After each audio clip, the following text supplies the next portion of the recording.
Hello, welcome to another quick tip from the Corner Cube. I'm Ken Lynch. I'd like to show you real quick how to set up a named range for a stored value. Now, we have just a small little data set here, but use your imagination and consider it being hundreds or thousands of rows deep. In this example, we want to be able to apply the sales tax.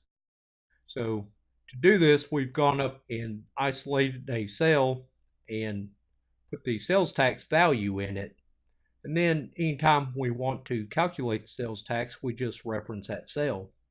This is easy because it's right above the header and it's easy to find and understand what's going on with the description and all. That may not always be the case. Sometimes you want something that's a much better description of what you're trying to do. In this case, each of our formulas are going to reference a absolute cell reference of J6. But it'd be a lot nicer if instead of J6 it said tax rate. Let me show you how to do that. The quick and easy way is to just select the cell that you want to name and come right over into this box and give it a name. And hit enter. Now, one thing to be careful about on naming ranges is there are certain values that you can't use.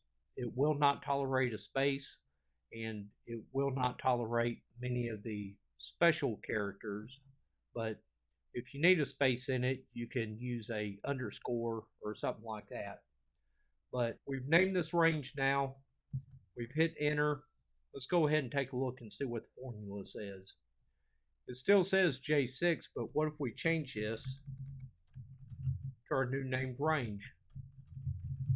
And as you can see, as I start to type this, when it gets enough information, you can actually see it down here in the pick list.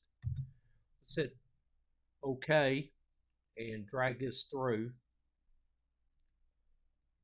Now our formula, instead of giving a cell reference of J6, now our formula says take the value of I11 and multiply it by the tax rate.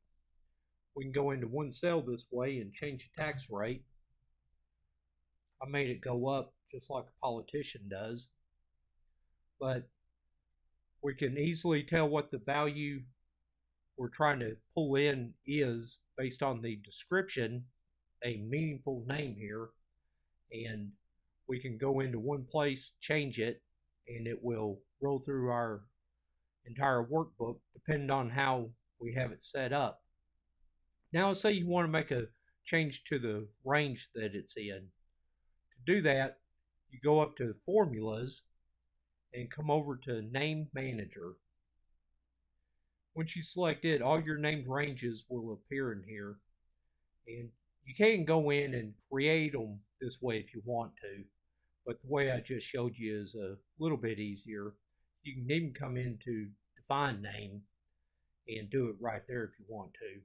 But if we wanted to change this, say move it to a different worksheet, we want to store all of our variables like this on an individual sheet together, or you just didn't like where it was sitting anymore and you want to give it a different cell reference, you just select the one that you want to edit, come into here, you can change the name, change the reference, you could even have formulas as a reference and have a named calculation that way.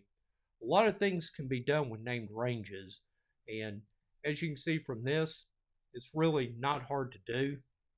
You can throw them out there real quick and benefit from them. I hope this helped. Thanks.